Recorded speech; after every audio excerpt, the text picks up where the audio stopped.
and welcome back to my channel. Today I'm taking part in the DearlyDee Patreon Pals Sketch Challenge YouTube hop, and some of the members are also posting just on Instagram if they haven't got a YouTube channel, so please make sure that you do pop on over to Instagram as well to see what they have created with the sketch which I'm going to show you next. So this is the sketch that we're going to be working with today. Dee has let us share it with you. Normally the sketch that she puts up is purely for her patrons, but this month we are able to share it with you so that we can do our little YouTube hop. So that's the sketch I'm going to be working with, and I'm going to be using these two photos from visiting the local, well, it's not that local actually, it took us 45 minutes to get there, pumpkin patch that we went to. And then I have put together a kit of Halloween goodies. Zoom out a bit here. So what I've got here is bits and pieces you will have seen in my unboxing that my daughter brought me back from Canada. So I've probably got far too many bits and pieces here, but I wanted to make sure I've got a nice little lot. Those are from the works, as is the ribbon, spooky ribbon. That's more Canadian stuff, and then so more of the Canadian stickers. And then I grabbed some papers out of several paper pads that I've got to use, so I've made myself a little kit of papers really. So I shall pick something, probably that pumpkin one or that pumpkin one, but pick something through from these papers to use for the sketch. Okay, so without any more ado, I shall put you on fast forward and create this layout. So the first thing I did was actually choose the papers, and I liked the graduated orange one for the background, this pumpkin one, and then I wanted to back the photos with some black paper. I thought I'd use this black check one. I don't actually go for that in the end, but at the moment I'm now going through the papers and pulling out bits for the section that's in the top right hand corner.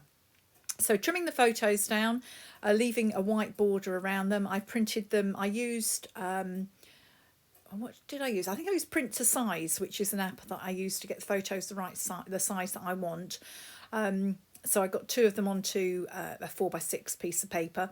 I'm here now trying to decide where I wanted to cut the paper, and then decided that I wanted something a bit more solid, and I was going to use the black, and then I went for this dark green instead. So I used the centre of this piece of paper, so I've still got the frame that I can use at another point.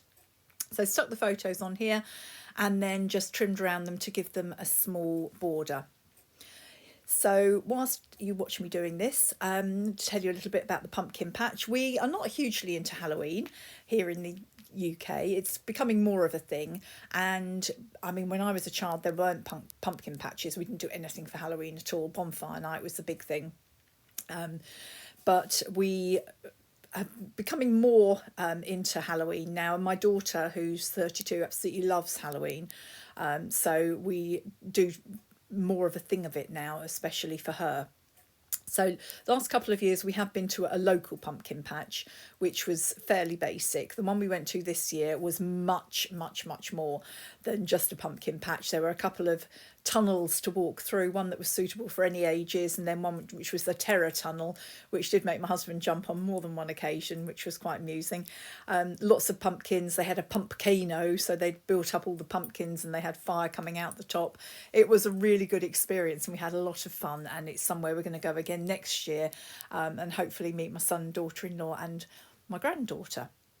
Anyway, back to the layout. On the sketch there were some splatters, so I grabbed my shimmery paints, which actually come from the range, and they were in a kit from the retreat I went to, Kitty Boo Kits, last November, and I've used them an awful lot because the colours are lovely and they're very sparkly when they dry. So here I used some of the green and then some of the gold and splattered it around.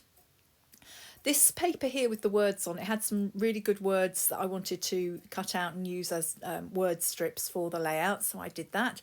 And as you see, I'd cut out a couple of other strips that I was going to use in that top right hand corner where the paper is folded back. So here we are with my pumpkin paper with the folded back corner. It was double-sided paper with the same pattern on both sides, but I still liked the way it looked. And then I loved this cobweb paper, which has got gold foiling on it. And then decided to use for one of the other strips, one of the sort of washi tape strips from the sticker book that I had. So stuck those down and then grabbed my tiny attacher to just staple down that corner. And having done that, the next thing to do was to stick down the photos, which, as you see, are mounted on that green paper, which ties in nicely then with the green up in the top right hand corner. I had a bit of that washi type strip left, so I tucked that in under the photo. And I had this washi tape, which I also wanted to include, so I just tore off a couple of strips and put one at the top and then one at the bottom of the photo. Was debating whether to use that Phases of the Moon strip, which I had cut to use, and then changed my mind.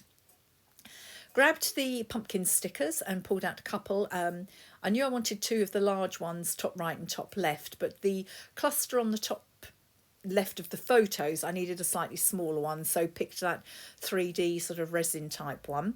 I then needed a block to do my journaling in, so use this cut apart sheet, and really like how that looks actually on the bottom there. So stuck that down, ready to put the title across the top of that.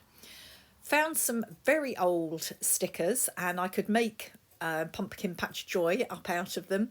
The U, I think, it wasn't a U in pumpkin, I think it might have been a C or something like that, and so I did make up a couple of the letters. Just the A in patch was a D, and I cut the top of that, but I managed to get the pumpkin patch there. And there were some little dashes on that sheet as well, so I stuck those on just to give a bit of gold around the embellishment clusters. Back to the sticker book, and I'm going through finding some little stickers to put on. I love those little spider webs that I added, and then the tiny little pumpkins I added into the clusters as well. That little word strip I've popped underneath the journaling block, and now just adding a few more little bits and pieces just to make those clusters complete. So having done that, I was looking at the whole layout, and you really can't see the title very well on that paper. It really does get hidden, and so all the time I'm going through this book, I'm thinking, what can I do about that title? It's really not right. So while I'm thinking about what I can do, I grabbed these gems and added some black ones around each of the clusters. They're quite big, these black gems, and I wasn't quite sure whether I liked how it looked at the end, but my husband came in and went, oh, I love that layout, and those gems look really great. So I was happy with that in the end.